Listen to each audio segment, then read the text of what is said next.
Hello students, सैनिक ITI YouTube channel में आपका एक बार फिर से स्वागत है।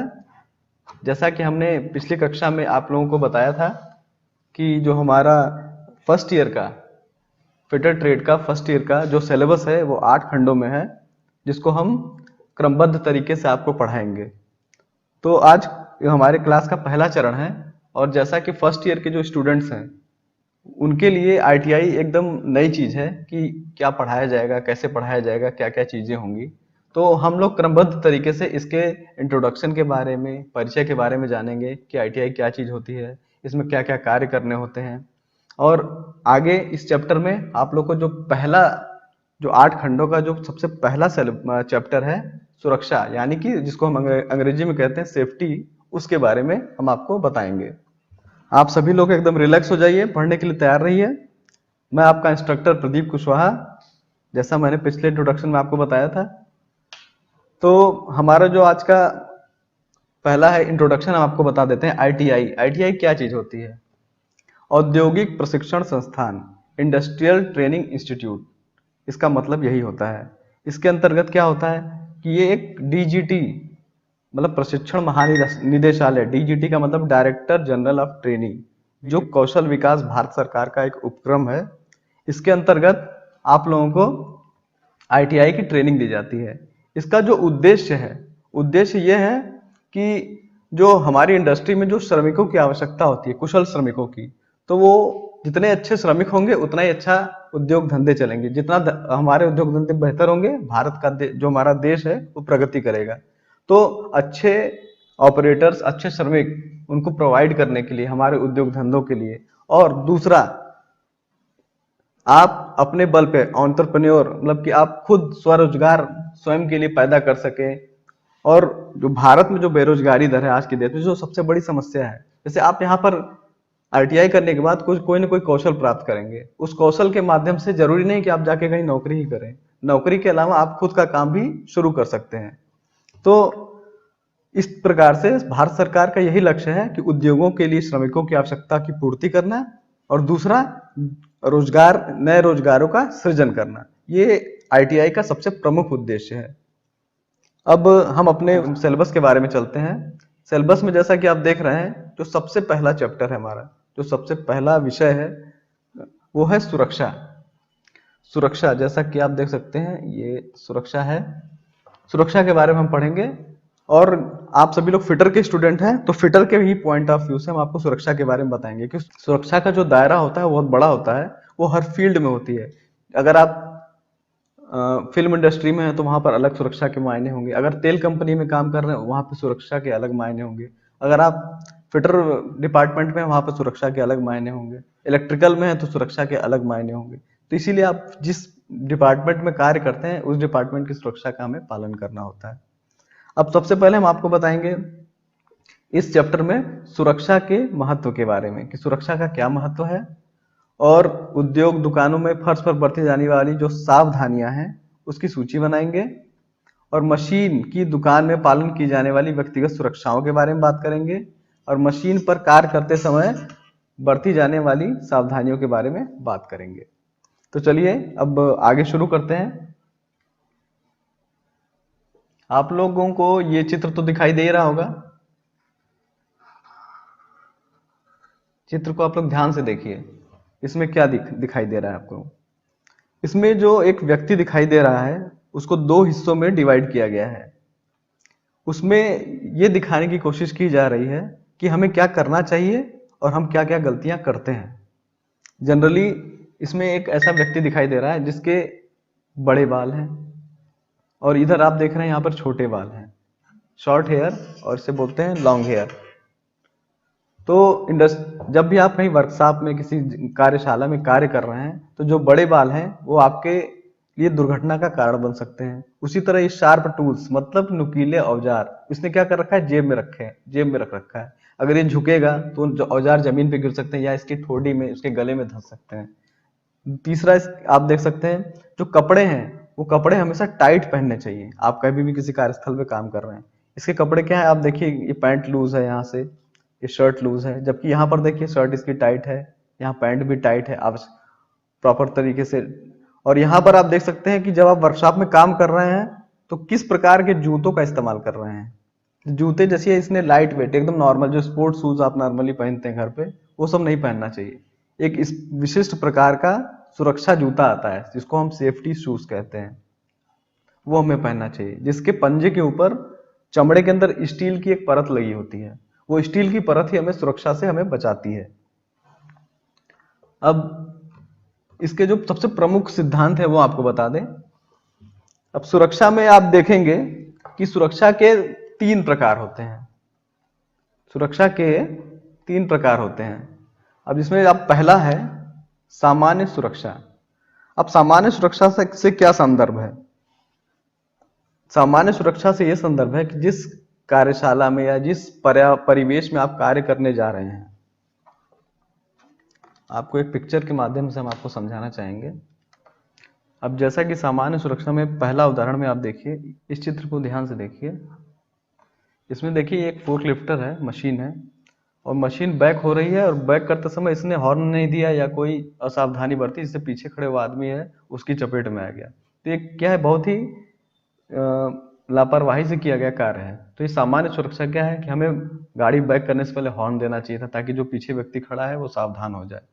दूसरे में आप देख सकते हैं इस चित्र में कि एक व्यक्ति है जो बहुत ही भारी सामान उठा रहा है। अभी भारी सामान इतना ज्यादा भारी है कि उठाते समय उसकी कमर में मोच या क्रैक आ सकता है। तो इसको क्या करना चाहिए था, फोर्क लिफ्टर मतलब सामान उठाने वाली हाइड्रोलिक का इस्तेमाल करना चाहिए था वहां पर, इसने नहीं किया। ये एक सामान्य सुरक्षा का उदाहरण है। तीसरे उदाहरण में आप देखिए कि एक व्यक्ति नॉर्मल तरीके से चल रहा है वर्क कार्यशाला के अंदर, उसने ऊपर सर पे हेलमेट भी नहीं पहन रखा है, और ऊपर से अगर कोई वस्तु गिरती है तो उसके सर पे चोट लग सकती है। तो ये भी एक सामान्य सुरक्षा का उदाहरण है। देखिए कि रास्ते में जैसे जो वर्कशॉप होते हैं, जो रास्ते बने होते हैं वर्कशॉप के, उसे हम बोलते हैं गैंगवे। गैंगवे मतलब बीच का बना हुआ रास्ता। अगर रास्ते में कोई सामान रखा हुआ है तो सामान से ठोकर लग के आदमी गिर सकता है, तो उससे उसकी नाक फूट सकती है, उसका सर फूट सकता है, दुर्घटना घट सकती है। तो ये क्या है, इस प्रकार की जनरल सेफ्टी के उदाहरण दे रहे हैं। जैसे कटा हुआ तार है, इस उदाहरण में आप लोग देखिए, ये कटा हुआ तार है, व्यक्ति से उसका टच होता है और उसको करंट लग जाता है। ठीक उसी प्रकार एक ग्राइंडर है, एक ब्लेड ग्राइंडर है, और चलते हुए ग्राइंडर पे व्यक्ति ने हाथ में कोई सुरक्षा ग्लव्स नहीं पहन रखा था या कोई उपकरण नहीं पहन रखा था, जिससे इसको चोट लग गई। तीसरा देखिए आप उदाहरण, एक तेल गिरा हुआ है फर्श पे।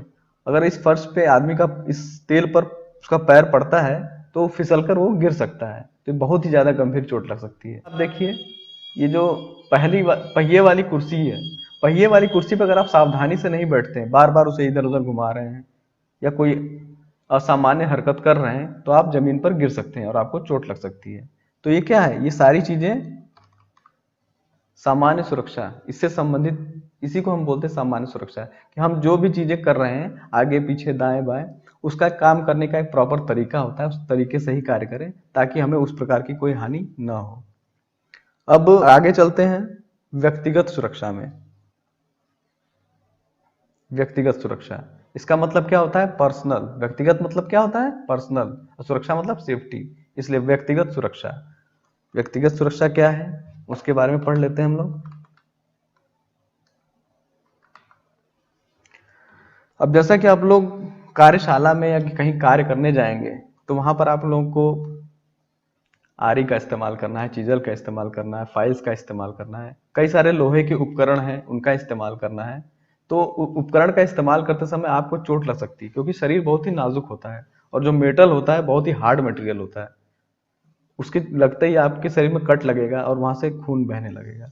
तो इस प्रकार के बचाव के लिए हम जब भी कार्यशाला में काम करते हैं तो हमें विभिन्न प्रकार के सेफ्टी सुरक्षा उपकरणों का इस्तेमाल करना चाहिए। इसे देखिए सेल्फ सेफ्टी मतलब स्वयं की सुरक्षा, इसका ध्यान रखिएगा आप लोग। ये अंग्रेजी टर्म है, इसको जरूर याद रखिए, क्योंकि जहां भी आप जाएंगे कार्य करने के लिए आपको अंग्रेजी टर्म में ही कार्य करना पड़ेगा। तो सबसे पहले देखिए क्या लिखा है, इसने क्या पहन रखा है, चश्मा। जैसे आप कोई ग्राइंडिंग का काम कर रहे हैं, कोई लोहा है और उस पर ग्राइंडिंग का कार्य कर रहे हैं, तो उससे बुरादे बहुत तेजी से निकलते हैं। जो लोहे के पार्टिकल होते हैं वो बुरादे के रूप में हवा में बहुत तेजी से निकलते हैं, जो आपकी आंखों में जा सकते हैं। और आंखों में चला गया तो क्या होगा, बहुत ही भयंकर, आपकी आंखों को ब्लाइंडनेस हो सकती है, आपकी आंख भी जा सकती है उससे। तो उसकी सुरक्षा के लिए हम क्या पहनते हैं, चश्मा पहनते हैं। दूसरा, हाथों की सुरक्षा के लिए, जो आपके हाथ के पंजे हैं उनकी सुरक्षा के लिए आप क्या पहनते हैं, ग्लव्स। ग्लव्स क्यों पहनते हैं, कोई भी अगर आप मेटल का कोई औजार उठाते हैं, कोई भी मेटल का लोहे का सामान आप कैरी करते हैं, उठाते हैं, अगर उसकी कोई धारदार कोई उसकी धारदार नुकीली कोई सतह है, वो आपके हाथों में लग सकती है। हाथों में लग जाने से क्या होगा, आपको चोट लगेगी तो खून बहेगा और टिटनेस का इंजेक्शन अलग से लगवाना पड़ेगा। इसलिए हाथों की सुरक्षा के लिए आपको क्या करना है, ग्लव्स का इस्तेमाल करना है। तीसरा क्या है, सेफ्टी शूज। शूज नहीं, सेफ्टी शूज। जो शूज पहनते हैं आप लोग, वो शूज नहीं चलेगा, सेफ्टी शूज चलेगा। सेफ्टी शूज की क्या खासियत होती है कि जो उसका पंजा होता है, उसके ऊपरी सतह पे स्टील जो टो होता है, उस पे स्टील का एक आवरण लगा होता है। अगर ऊपर से अगर आपका 100 किलो के वेट तक का भी कोई भार उस पर गिरता है तो आसानी से सहन कर सकता है। ये मान के चलिए कि अगर कोई कार की गाड़ी का पहिया आपके एक पैर से होकर गुजर जाए तो आपको कोई अनुभव नहीं होगा, इतनी ज्यादा सुरक्षा देता है। तो इंडस्ट्री में हम लोग हमेशा जब भी कार्य करते हैं तो ऊंचाई पे कार्य करते हैं, या कोई भी कार्य खड़े होकर करते हैं, तो कोई भी लोहे का सामान अगर आपके हाथ से छूट के नीचे गिरे तो आपके जूते पे अगर गिरता है तो आपको चोट न लगे। इसके लिए हम सेफ्टी शूज का ही इस्तेमाल करते हैं। फिर अगला है हेलमेट। जैसा कि मैंने आपको सामान्य सुरक्षा में बताया था कि व्यक्ति पैदल जा रहा था और ऊपर से एक सामान गिरा, उसके सिर पर गिरा, तो सिर पर अगर वो उसने हेलमेट पहना होता तो शायद उसे चोट न लगती। तो हेलमेट का सबसे बड़ा सदुपयोग यही है कि ऊपर से कोई वस्तु गिर रही है तो हमारे सर पे अगर डायरेक्ट गिरे तो उससे सुरक्षा करने के लिए इंडस्ट्री में आप देखते हैं ऊपर क्रेनें चलती रहती हैं। क्रेनें बहुत ज्यादा मात्रा में सामानों को इधर से उधर ट्रांसफर करती हैं, तो कोई भी सामान का नट बोल्ट या कोई भी चीज ऊपर से गिर के आपके सर पे गिर सकता है, जिससे बचाव के लिए हम हेलमेट का इस्तेमाल करते हैं। इसको हम बोलते हैं हेलमेट।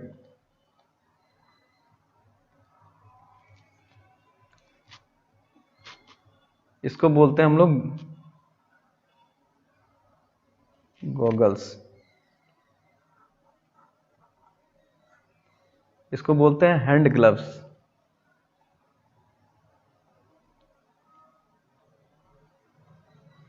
इसको बोलते हैं सेफ्टी शूज।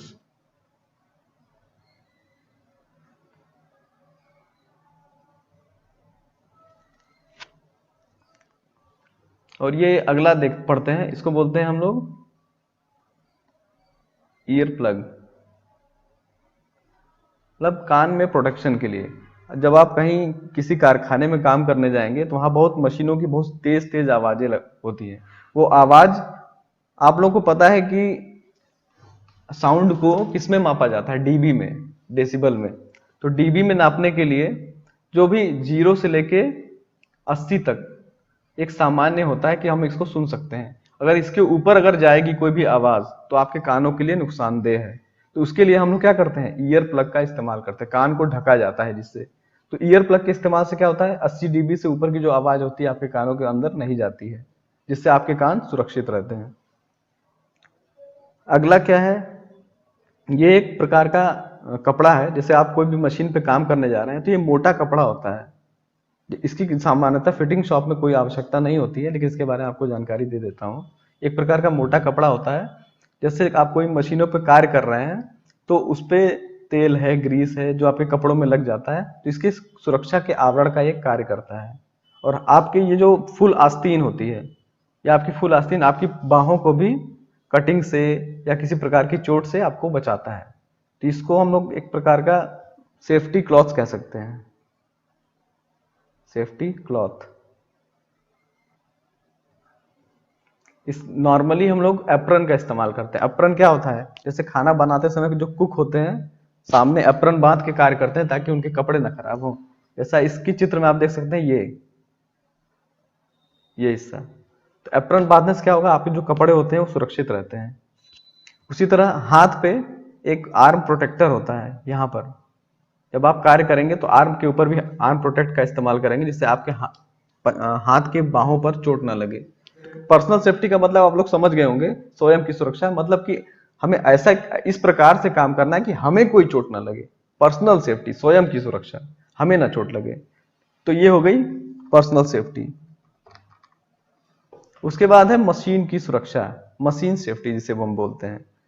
मशीन की सुरक्षा से क्या तात्पर्य है?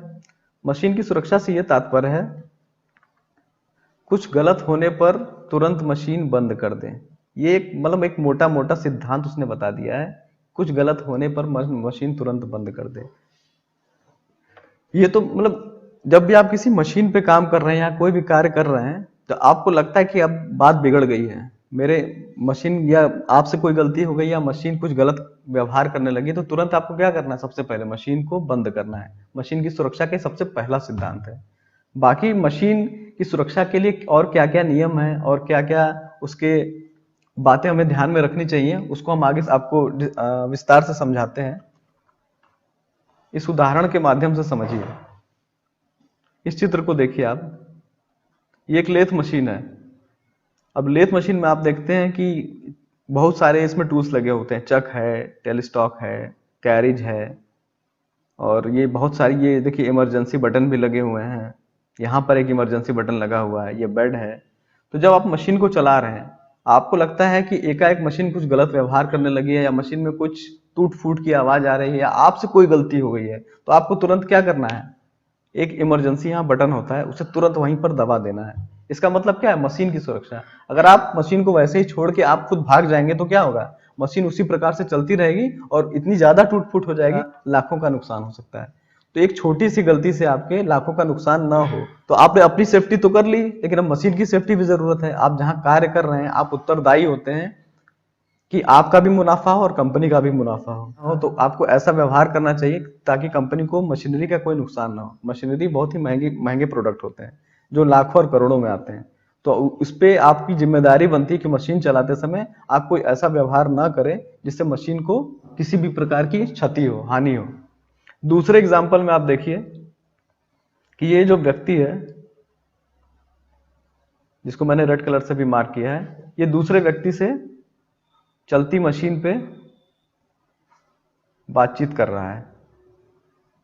क्या ये सही कर रहा है? आप अगर कोई चीज कार्य कर रहे हैं, वो भी एक ड्रिलिंग मशीन जो हाथों में भी छेद कर सकती है, अब ये देख किधर रहा है और कार्य किधर की तरफ कर रहा है, तो ये एकदम लापरवाही है, पूरी की पूरी लापरवाही। ऐसी लापरवाही से आपकी जान भी जा सकती है इंडस्ट्री में। तो इस प्रकार के उदाहरण में अब जैसा कि आप देख रहे हैं कि हमें एक तो उसने क्या कर रहा है कि खुद की सुरक्षा उसने दांव पर लगा रखी है। दूसरा, मशीन अगर नीचे कोई मेटल का पार्ट है, अगर उसे जिस जगह पर होल करना है उससे कहीं डिफर जगह पर होल जाएगा तो ये ड्रिल क्या है, टूट जाएगी, और टूटते ही उसके मुंह पर, उसके चेहरे पर कहीं भी चोट कर सकती है बहुत तेजी से, जिससे उसकी जान जा सकती है। तो कभी भी ऐसा कार्य ना करें। जब भी कार्य करें, पूरा फोकस, पूरे फोकस के साथ कार्य करें ताकि काम भी सुरक्षित हो और आप भी सुरक्षित रहें। अब इसके पीछे वाले चित्र में आप देखिए, इसने क्या कर रखा है? ये कवर जो है, ये ग्राइंडर है, कटर ग्राइंडर, जिसका इसने कवर उतार कर नीचे रख दिया है और उसको चलाकर देख रहा है। तो इससे क्या होगा?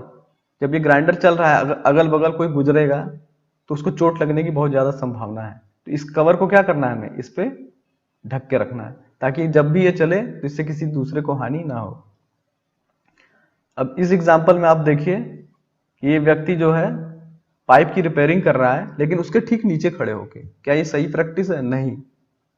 अगर इसको कायदे से इसके बगल में खड़े होकर ये कार्य करना चाहिए था। नीचे खड़े होने से क्या नुकसान है कि जब अगर ये संभावनावश ये पाइप अगर टूट कर नीचे की तरफ गिरेगी तो उसी के नीचे दब जाएगा और उसकी मृत्यु भी हो सकती है। उसी प्रकार आप ये देख रहे हैं कि ये व्यक्ति, एक मशीन की बैरिगेटिंग लगी है, सुरक्षा कवच लगा हुआ है, उसको लांघ कर मशीन के अंदर की तरफ जा रहा है। तो चलती हुई मशीन है, अगर उसके आसपास से आप गुजरेंगे तो आप उसकी चपेट में आ सकते हैं और आपको भी चोट लग सकती है, प्लस मशीन भी पूरी डैमेज हो सकती है। तो ऐसी हरकत हमें नहीं करनी चाहिए। अगले एग्जाम्पल में देखिए, यह व्यक्ति एक इलेक्ट्रिक इक्विपमेंट के नीचे कार्य कर रहा है। अगर वो थोड़ा सा भी सर ऊपर उठाएगा तो उसके सर में चोट लग सकती है। उसको इस बात का ध्यान देना चाहिए कि ऊपर मेरे एक इलेक्ट्रिक इक्विपमेंट है, अगर मैं थोड़ा सा भी ऊपर नीचे करूंगा तो मुझे चोट लग सकती है और मशीन जो है वो भी टूट सकती है। तो ऐसी हरकतें ना करें। जो भी एग्जाम्पल इसमें दिखाए गए हैं ये लापरवाही के एग्जाम्पल है। मशीन सेफ्टी तभी प्रभावित होती है जब इंसान लापरवाही करता है। तो हमारी जिम्मेदारी है कि जब भी हम कोई मशीन को ऑपरेट करते हैं या चलाते हैं तो उस दौरान जो भी दिशा निर्देश दिए हुए हैं उनका पालन करें, ताकि मशीन भी सुरक्षित रहे और आप भी सुरक्षित रहें। तो चलिए एक बार फिर से हम लोग पुनरावृत्ति कर लेते हैं कि हमने क्या क्या आज पढ़ा है। तो हमने आज क्या क्या पढ़ा है? तो सामान्य सुरक्षा, जिसको हम अंग्रेजी में क्या कहते हैं? General safety. दूसरा क्या है? व्यक्तिगत सुरक्षा, जिसको हम लोग क्या कहते हैं? Self safety. और तीसरा क्या है? मशीन की सुरक्षा, मशीन सेफ्टी।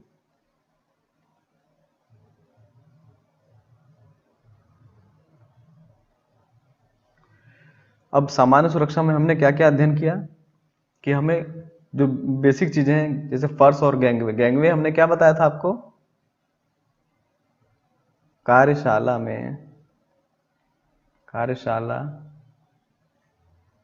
के रास्ते को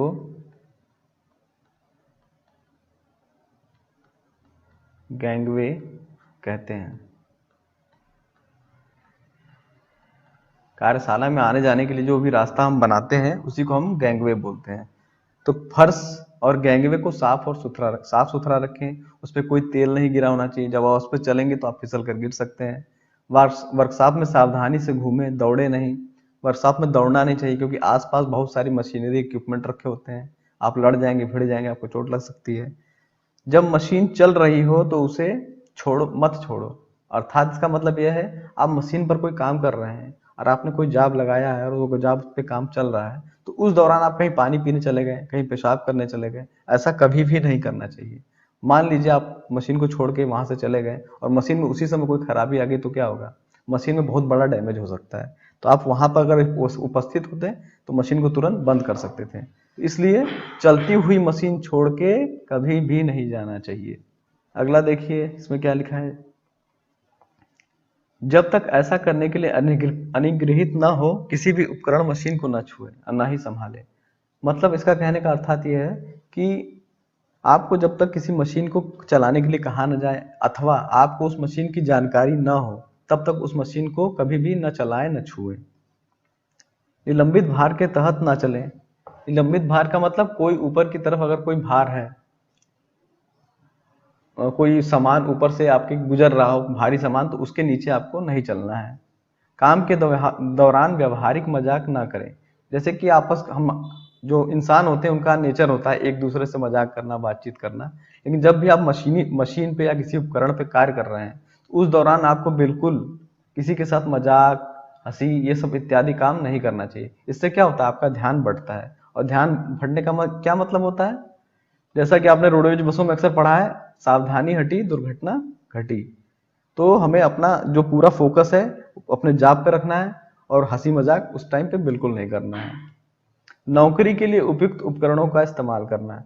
यहाँ पर नौकरी का संदर्भ है जॉब, मतलब जॉब, ये वो नौकरी नहीं है कि आपको की कोई नौकरी लग गई है। यहाँ नौकरी का मतलब है जॉब से, मतलब कोई पार्ट जो कोई आप प्रोडक्ट बना रहे हैं उस संदर्भ में कहा जा रहा है नौकरी।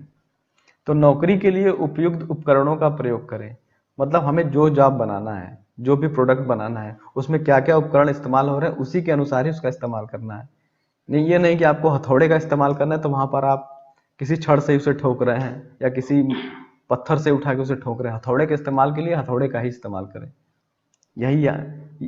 इसका मतलब कहने का अर्थात यही है। अगला पॉइंट है कि औजारों को उनके उचित स्थान पर रखें। आप जहां कोई औजार इस्तेमाल जब कोई कार्य करना होता है, आप जहां से जो औजार उठाते हैं उसको उसी स्थान पर वापस रखना चाहिए। ऐसा क्यों करना चाहिए? अगली बार जब आपको वो औजार चाहिए हो, ताकि वो औजार उसी स्थान पर आपको दोबारा मिल सके। अगर आप ऐसा नहीं करेंगे तो क्या करेंगे? लास्ट टाइम फिर आप उसे इधर उधर खोजना स्टार्ट कर देंगे, वो औजार अपनी जगह कर आप उसे वापस नहीं रखेंगे। तो हर औजार का उसका सुनिश्चित स्थान होना चाहिए जहां पर उसे हमें वापस रख देना चाहिए। फटे हुए तेल को तुरंत मिटा दें। यहाँ फटे हुए तेल का मतलब यह है जो गिरा हुआ तेल है, कोई तेल लीकेज है या कहीं गिरा हुआ है तो उसको तुरंत वहां से हटा देना चाहिए, ताकि उससे आग ना लगे या कोई फिसल के गिरे ना। इसका मतलब यहाँ पर है। ये थोड़ा गूगल ट्रांसलेशन की वजह से प्रॉब्लम आ रही है, निम्मी ने क्या किया है कि अंग्रेजी ट्रांसलेशन जो हिंदी में किया है, जिसकी वजह से हमें इस टाइप के शब्दों का सामना करना पड़ रहा है। तो इसको हम लोग आगे आपको समझाते रहेंगे ताकि आपको कंफ्यूजन ना हो। यहाँ फटे हुए तेल का मतलब है तेल का कोई लीकेज है या तेल गिरा हुआ है, गिरा हुआ तेल, गिरा हुआ तेल। तो आप लोग यहाँ पे कंफ्यूज मत होइएगा, इसको इसका मतलब ये समझिएगा। खराब हो चुके या खराब हो चुके औजारों को तुरंत बदल दें। जैसा कि इसमें लिखा है खराब हो चुके औजारों को तुरंत बदल दें, ये एकदम सही कहा गया है। अगर कोई भी औजार टूटा हुआ है, खराब है, तो उसको जब आप इस्तेमाल करेंगे, जैसे हथौड़ा ही है, एक उदाहरण के तौर पे हम आपको बताएं, हथौड़े का हैंडल अगर ढीला होगा, जब आप उसे चलाने की कोशिश करेंगे तो उसका जो लोहे का पार्ट होता है तेजी से उछलकर किसी दूसरे के सर पे या किसी को भी हिट कर सकता है, चोट लग सकती है। तो जो भी औजार चलाएं वो प्रॉपर तरीके से अच्छी अवस्था में हो तभी उसका इस्तेमाल करें। जैसा फाइल है, फाइल में अगर हैंडल नहीं लगा है तो आपके अंगूठे में, आपके पंजे में चुभ सकता है। फाइल मतलब रेती। रेती आपने देखी होगी गांव में, जो चारा बालने की मशीन होती है उस पर धार लगाने के काम आती है रेती। अभी आप इसका इस्तेमाल फिटिंग शॉप में करेंगे। किसी भी संपीड़ित हवा को आर पार या अपने निर्देशित न करें। संपीड़ित हवा मतलब समझते हैं आप? कंप्रेस्ड हवा। जैसे कंप्रेस बहुत तेज, जो ऐसी हवा जो बहुत तेजी प्रेशर से बाहर आती हो, तो उसको अपने ऊपर इस्तेमाल नहीं करना चाहिए। जनरली आप देखेंगे कि कार्यशाला में कार्य करने के बाद अपने कपड़ों को साफ करने के लिए जो श्रमिक होते हैं वो कंप्रेस्ड हवा का इस्तेमाल करते हैं। वो हवा बहुत ही नुकसानदायक होती है, कंप्रेस्ड होती है। उस हवा का हमें अपने शरीर पे इस्तेमाल नहीं करना चाहिए। उसके बाद कार्यशाला में पर्याप्त रोशनी सुनिश्चित करें, ये बहुत ज़्यादा इंपॉर्टेंट है। आपको कोई अगर कार्य करना है तो आपको जब तक वो पूरी तरीके से दिखाई नहीं देगा तो आप उसको सही तरीके से संपादित नहीं कर सकते। तो कार्य शुरू करने से पहले ये पक्का कर लें कि जो वहां पर रोशनी की पर्याप्त व्यवस्था है या नहीं है। मशीन को तभी साफ करें जब वो गति में ना हो। ये तो बच्चा भी समझ सकता है कि अगर आपको पंखा साफ करना है तो आप चलते पंखे को तो साफ करेंगे नहीं, पंखा जब रुका रहेगा तभी उसे साफ करेंगे। चलते पंखे को साफ करने से क्या होगा? आपका कपड़ा फंस जाएगा, आपको चोट लग जाएगी, पंखा डैमेज हो सकता है। उसी तरह मशीन को भी चलती अवस्था में कभी भी छेड़ना नहीं चाहिए, उस पर जो कार्य चल रहा है उसे चलने देना चाहिए। धातु की कटिंग को स्वीप करें। स्वीप मतलब साफ करें। धातु की कटिंग समझ रहे हैं आप? स्वीप मतलब होता है साफ करना, इसको बोलते हैं SWEEP, स्वीप। स्वीप मतलब साफ करना। मतलब अगर लेथ मशीन है वो किसी धातु को काट रही है तो जो स्क्रैप निकल रहा है उसको तुरंत के तुरंत वहां से हटाते रहना चाहिए, स्क्रैप को इकट्ठा नहीं होने देना चाहिए। इससे क्या होगा कि वहां पर स्क्रैप का ढेर नहीं लगेगा और आपका जॉब सही तरीके से बनेगा। मशीन को शुरू करने से पहले उसके बारे में सब कुछ जान लें। कोई भी मशीन आपको चलानी है तो आपको उसके बारे में पूरी जानकारी होना बहुत आवश्यक है, ये तो आप भी जानते हैं। आपको जब तक गाड़ी की ABC, एक्सीलेटर, ब्रेक, क्लच के बारे में नहीं पता होगा आप गाड़ी नहीं चला सकते। उसी तरह आपको जब तक मशीन की पूरी जानकारी नहीं होगी आप मशीन को नहीं चला सकते। अब अधूरी जानकारी हमेशा खतरनाक होती है, इसलिए कभी भी जब तक पूर्ण जानकारी ना हो मशीन को कभी ना चलाएं। अब आगे पढ़ते हैं व्यक्तिगत सुरक्षा, मतलब पर्सनल सेफ्टी।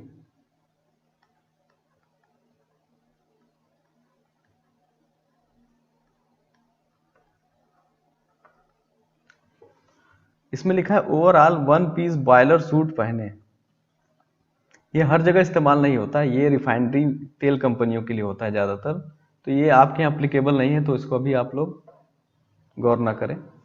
या आप अपने नॉर्मल कपड़े में भी कार्य कर सकते हैं सेफ्टी उपकरण पहन के। ओवरऑल बटन को फास्ट रखें, ये भी आपका यहाँ पर अप्लीकेबल नहीं है, इसको रहने दीजिए। टाई और स्कार्फ का प्रयोग ना करें, ये देखिए ये बात सही है। जैसे आप जनरली टाई और स्कार्फ का मतलब यहाँ गमछा से है।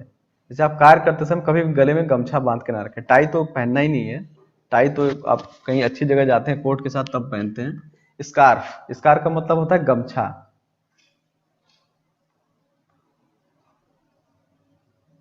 जो हमारे लोकल भाषा में इस्तेमाल किया जाता है गमछा। गमछा क्या है? एक ढीला ढाला कपड़ा है।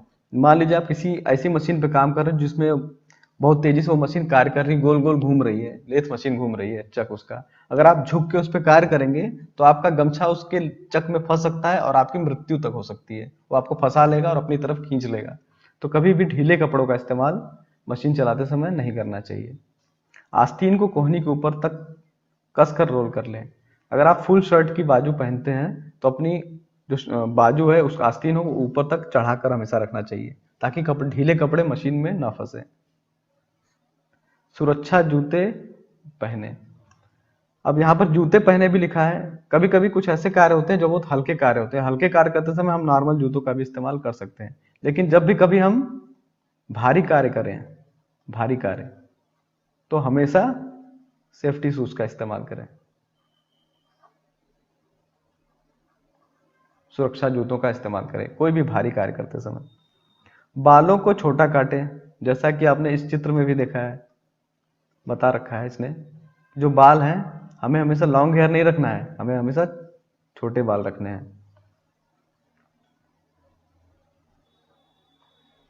उसके बाद क्या है, अंगूठी घड़ी या चैन ना पहने। ये बिल्कुल सही बात है। आपकी अंगूठी घड़ी चैन आप कुछ भी पहन रहे हैं वो आपको ही डैमेज करेगा, या अगर वो मशीन में या किसी उपकरण में अंदर गिर गया तो मशीन को भी डैमेज कर सकता है। इसलिए आपको अंगूठी घड़ी या चैन काम करते समय बिल्कुल नहीं पहनना चाहिए। मशीन पर कभी झुके नहीं, मशीन पे कभी झुक के काम नहीं करना चाहिए, अथवा झुकने से क्या होगा, आप मशीन की तरफ गिर सकते हैं और आपको मशीन के साथ आपकी दुर्घटना घट सकती है और आपकी चोट लग सकती है, आपकी मृत्यु हो सकती है। इसलिए कभी भी मशीन के ऊपर झुककर कार्य हमें नहीं करना चाहिए। शीतलक द्रव्य में हाथ साफ ना करें। शीतलक क्या होता है, जाब को ठंडा करने के लिए एक द्रव का इस्तेमाल होता है। जैसे हम मशीन पे कोई काम कर रहे हैं, लोहे को काट रहे हैं, तो लोहा क्या होता है, काटते काटते लोहा गर्म होने लगता है। उसकी गर्मी को ठंडा करने के लिए हम लोग शीतलक, इसको अंग्रेजी में कहते हैं कूलेंट, कूलेंट का प्रयोग करते हैं। तो कभी भी इस कूलेंट का प्रयोग हाथ धोने के लिए नहीं करना चाहिए, क्योंकि इसमें तेल भी मिला होता है। ये तेल और पानी का मिश्रण होता है, तेल और पानी का मिश्रण होता है, इसलिए हमें कभी भी कूलेंट का इस्तेमाल हाथ धोने के लिए, साफ करने के लिए नहीं करना चाहिए। जब मशीन चल रही हो तो गार्ड को न हटाएं। यहाँ पर गार्ड का मतलब है जो उसके आगे पीछे बैरिगेटिंग लगी है, जैसे ये बैरिगेटिंग है और यहाँ पर आपकी मशीन है, ये चारों तरफ लगी हुई बैरिगेटिंग। जब मशीन रनिंग अवस्था में है तो आपको इस बैरिगेटिंग को नहीं हटाना चाहिए। क्यों नहीं हटाना चाहिए, जब मशीन चल रही है तो उसके आसपास कोई न जाए, इसलिए मशीन की सुरक्षा के लिए ये बैरिगेटिंग, जिसको हम लोग जाली भी बोल सकते हैं।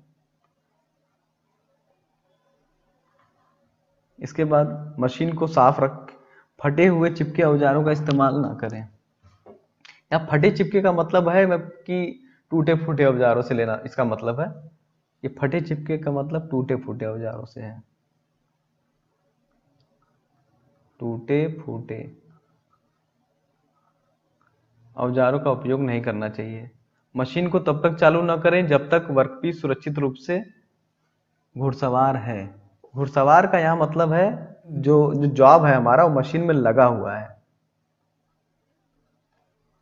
लगा हुआ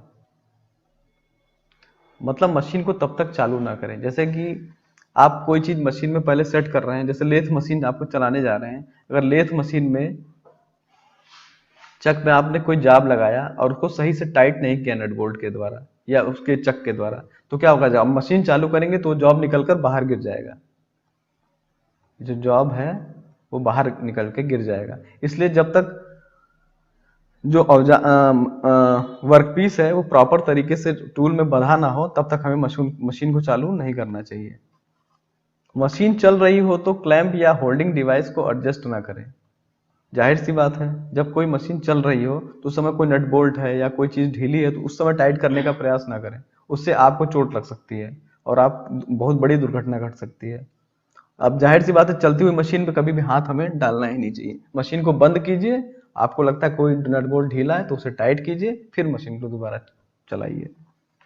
बिजली के उपकरणों को गीले हाथों से न छुएं। ये तो आप घर में भी जानते हैं कि जो बिजली के उपकरण है वो क्या होते हैं, उष्मा के सुचालक होते हैं, करंट होता है उनके अंदर, इसलिए गीले हाथों का प्रयोग हमें बिजली के कामों में नहीं करना चाहिए।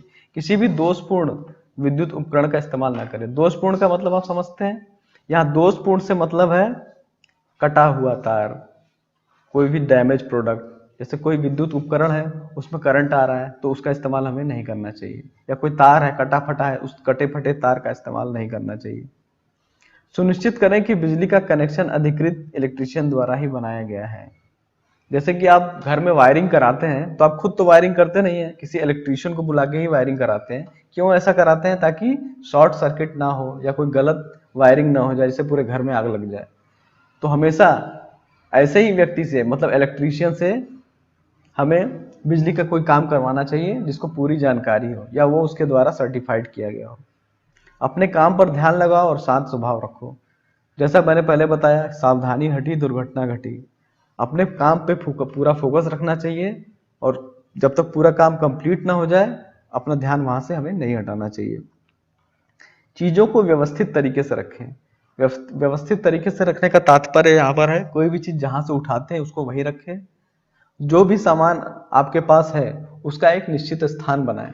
जैसे आप किसी वर्कशॉप में कार्य कर रहे हैं तो आपके पास रिंच है, प्लास है, स्क्रू ड्राइवर है, हथौड़ा है, तो उसकी एक जगह बना दीजिए। जब भी आपको आवश्यकता पड़े कि हाँ मुझे हथौड़ा चाहिए तो मुझे हथौड़ा उस जगह पर आसानी से मिल जाए।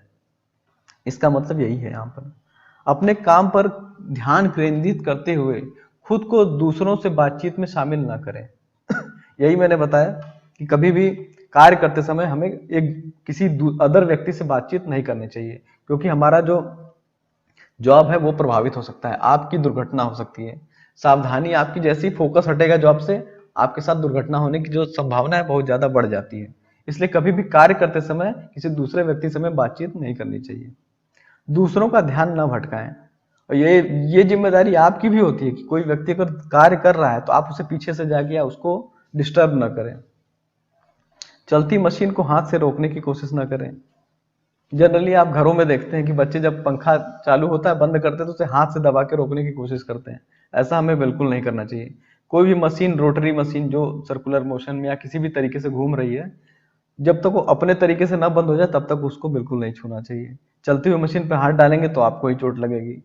कुल मिलाकर कहने का तात्पर्य यही है कि हमें मशीन पर कोई भी ऐसी अनावश्यक हरकत नहीं करनी चाहिए जिससे आपको चोट लग सके, आपके साथ कोई दुर्घटना घट सके। उसके बाद मशीन की सुरक्षा में मैंने आपको जैसा बताया था कि कुछ भी गलत होने पर तुरंत मशीन को बंद कर देना चाहिए, और बंद करने के बाद क्या करना है आपको, उस तत्काल उससे संबंधित जो भी सुपरवाइजर है उसको सूचित करना चाहिए। सुपरवाइजर को सूचित करें। मशीन बंद करें और सुपरवाइजर को सूचित करें। कोई भी इमरजेंसी घटना अगर आपको मशीन चलाते समय होती है तो आपको ये करना चाहिए। चलिए, मशीन से सुरक्षा के संबंधित अभी कुछ पॉइंट यहाँ पर रह गए जो मैंने इस साइड देखा, ध्यान नहीं दिया था, उस पर आप फिर से गौर कीजिएगा। जो सबसे पहला पॉइंट है, दूसरा पॉइंट, सॉरी पहला पॉइंट तो मैंने बता दिया आपको। दूसरा पॉइंट है मशीन को साफ रखें। आप कोई भी चीज अगर रोजाना इस्तेमाल करते हैं तो उस पर धूल, डस्ट इत्यादि जमती रहती है, तो उसको हमेशा हमें क्या करना चाहिए, हमें साफ करके रखना चाहिए। उससे क्या होता है, मशीन की लाइफ बढ़ जाती है, वो अच्छा कार्य करती है। जितनी जल्दी हो सके किसी भी खराब या क्षतिग्रस्त सामान, होल्डिंग डिवाइस, नट बोल्ट आदि को बदलें।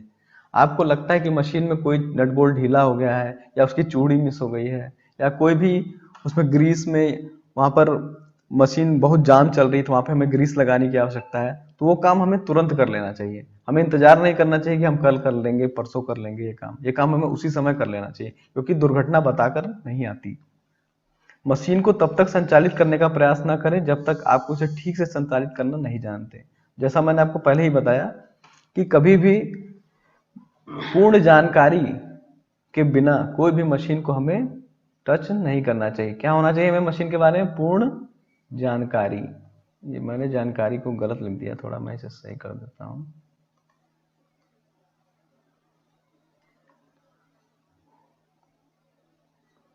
पूर्ण जानकारी। पूर्ण जानकारी जब तक हमें किसी मशीन के बारे में ना हो, हमें उस मशीन को बिल्कुल नहीं चलाना चाहिए, अथवा वो जानलेवा हो सकती है। उपकरण या वर्कपीस को तब तक समायोजित ना करें जब तक कि बिजली बंद ना हो। जाहिर सी बात है, कोई भी कार्य करने से पहले हम सबसे पहले क्या करते हैं, बिजली के स्विच को ऑफ करते हैं। आपके घर में भी कोई शॉर्ट सर्किट हो जाता है तो सबसे पहले आप क्या करते हैं, एमसीबी को डाउन करते हैं, उसका ग्रिप निकालते हैं, फ्यूज को निकालते हैं, उसके बाद कोई कार्य करते हैं। तो हमें कोई भी बिजली का कार्य तभी करना चाहिए जब तक उसका कनेक्शन हम उसे काट ना दें। और वहां पर जहां पे कनेक्शन काट रहे हैं वहां पर एक बोर्ड भी लगाना चाहिए कि बिजली का कार्य हो रहा है, कृपया ऑन न करें। हमें एक वार्निंग बोर्ड लगाना चाहिए। एक पीले रंग का वार्निंग बोर्ड इस ट्रायंगल टाइप का होता है, जो आपको सुरक्षा चिन्हों में आगे पढ़ाया जाएगा। ट्रायंगल टाइप का होता है, वहां पर हमें उस स्विच के पास लगा देना चाहिए ताकि कोई तीसरा आदमी आके उस बिजली को चालू ना कर दे। तो वहां पर ये लिखा रहेगा कि कार्य प्रगति पर है, कृपया बिजली को चालू ना करें। गति बदलने से पहले मशीन को रोक दें। गति बदलने से पहले का क्या मतलब है कि कोई भी मशीन पे आप कार्य कर रहे हैं तो उसको चलती अवस्था में दूसरी गति पे हमें नहीं बदलना चाहिए। जैसे मशीन की, हर मशीन की एक प्रॉपर सेटिंग होती है, उसमें गियर बॉक्स बने होते हैं। अगर आप चलती मशीन की गति को बदलेंगे तो गियर बॉक्स टूट सकता है उसमें, और मशीन में बहुत बड़ी क्षति, बहुत बड़ी हानि हो सकती है। इसलिए मशीन को रोकने के बाद ही कोई भी मशीन की सेटिंग हमें चेंज करनी चाहिए।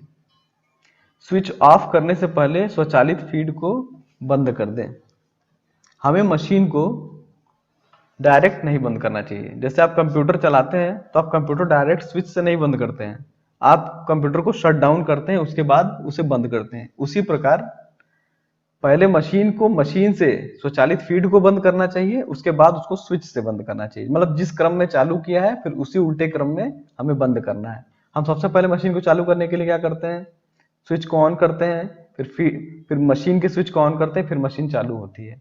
उसी प्रकार हमें वापस भी जाना है, पहले बटन को बंद करना है, उसके बाद मशीन के स्विच को बंद करना है। मशीन शुरू करने से पहले तेल के स्तर की जांच कर लें।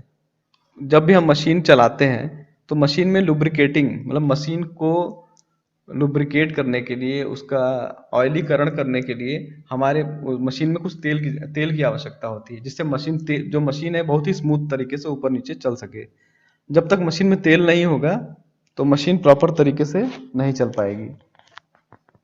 तो जब भी मशीन चलाएं तो मशीन के तेल के स्तर की जांच जरूर करें। मशीन को कभी भी चालू ना करें जब तक कि कभी सुरक्षा गार्ड स्थिति में ना हो। सुरक्षा गार्ड का मतलब यहाँ पर है कि जो मशीन के आसपास जो बैरिगेटिंग, जो जाल लगा होता है सुरक्षा का, उसका मतलब यहाँ सर है। सुरक्षा गार्ड का मतलब जो जाली लगी होती है मशीन के चारों तरफ, जाली, इसको अगर आपको लगता है कि मशीन के चारों तरफ जाल नहीं लगा हुआ है तो मशीन को ऑन ना करें, पहले जाल को लगा दीजिए फिर मशीन को चालू कीजिए। अब जैसे आप कोई प्रोडक्ट मशीन पे बना रहे हैं और आपको उसको नापना है, नाप कर बार बार बनाना है, तो चलती मशीन पे नापना नहीं है हमें। जब मशीन रुक जाए और पूरी तरीके से रुक जाए तब जाकर हम उसे प्रोडक्ट को चेक करें या मापें। जैसे आप वर्नियर कैलिपर हो गया या स्केल हो गया, किसी भी माध्यम से आप उसको नापने की कोशिश कर रहे हैं तो कभी भी चलती मशीन पर मशीन को माप नहीं लेनी चाहिए। भारी कामों को लोड और अनलोड करते समय बिस्तर के ऊपर लकड़ी के तख्तों का प्रयोग करें। भारी कामों को लोड और अनलोड करते समय, इसका मतलब क्या है कि ये बिस्तर नहीं है, यहाँ बिस्तर का मतलब कुछ और है, ये मैं आपको बता दूंगा। लेकिन लकड़ी के तख्तों का प्रयोग क्यों किया जाता है? लकड़ी के तख्ते इसलिए प्रयोग किए जाते हैं कि जो प्रोडक्ट होता है वो मेटल का होता है, और मेटल को एक स्थान से दूसरे स्थान पर ट्रांसफर करने के लिए या उस पर कभी रखने के लिए लकड़ी का इस्तेमाल इसलिए करते हैं ताकि उस पर कोई डेंट या कोई खरोंच ना आ जाए। इससे क्या होता है कि लोहे का सामान अगर हम लोहे पर ही रखेंगे या किसी सख्त चीज पर रखेंगे तो उसके झटके से वो टूट भी सकती है या उसमें डेंट या स्क्रैच आ सकता है। तो इसलिए लकड़ी के तख्ते का प्रयोग किया जाता है ताकि उसमें कोई हानि ना हो, कोई प्रॉब्लम ना आए उसके अंदर। सुरक्षा की एक अवधारणा है कि इसे समझें। सुरक्षा एक आदत है और इसे विकसित करें। सुरक्षा एक अवधारणा है। अवधारणा का मतलब क्या होता है? सोच। इसे समझना चाहिए। मतलब बार बार ट्रैफिक पुलिस कह के थक जाती है कि हमें हेलमेट पहन के गाड़ी चलाना चाहिए, फिर भी हम क्या करते हैं? बिना हेलमेट के ही गाड़ी चलाते हैं। लेकिन जिस दिन एक्सीडेंट होता है तो उस दिन हमें रियलाइज होता है कि नहीं, हमें हेलमेट उस दिन पहनना चाहिए था। उसी प्रकार क्या है कि अगर हम डेली हेलमेट पहनेंगे तब वो आदत में हमारी आएगा। तो क्या है? सुरक्षा एक आदत है और इसे विकसित करें। अगर आप उसे आदत में डालेंगे तभी आप सुरक्षित रहेंगे। तो आई होप आप लोग समझ गए होंगे कि सुरक्षा क्या है। ये आप लोग को पहले से भी पता होगा, लेकिन इसको और डिटेल में हम यहाँ पर आज जानने की कोशिश किए हैं और आप लोग को हमने बताया भी। तो कुल मिलाकर सुरक्षा 3 प्रकार की होती है: सामान्य सुरक्षा, व्यक्तिगत सुरक्षा और मशीन की सुरक्षा, जिसके बारे में डिटेल में हम लोग पढ़े होंगे। तो आई होप आप लोगों को अच्छी तरह समझ में आया भी होगा और आप लोग इसको अपने जीवन में भी लागू करेंगे। इससे संबंधित आपको कोई भी डाउट है तो कमेंट बॉक्स में आप लोग कमेंट कीजिए, और कोई सुझाव है तो हमें सुझाव दीजिए। और जय हिंद, धन्यवाद।